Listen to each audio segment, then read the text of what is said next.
Hey everybody. All right, in this video I'm going to be installing this Vortex fan, and it's got 3 speeds and it's reversible as well to take and vent out your camper.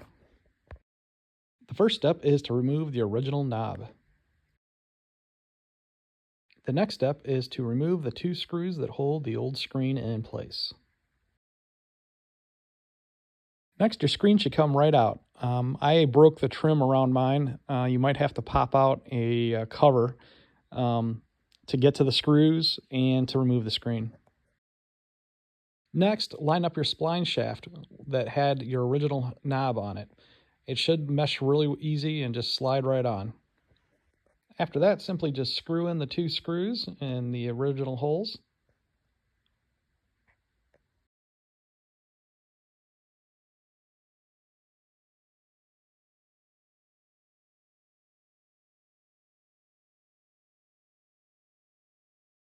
Install the new knob and screw it down really well and tight.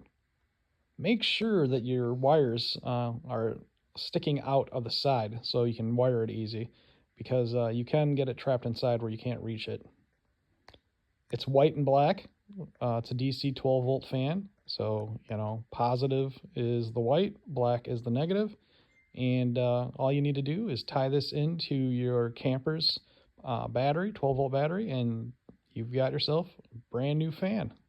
It's a heck of an upgrade, and it'll keep your camper nice and cool on hot days, and it'll also pull the heat out or cool air in because it is reversible. Anyways, stay tuned for the next exciting episode of Jeep Creep, and we'll keep at it with the camper. Links to the fan are in the description.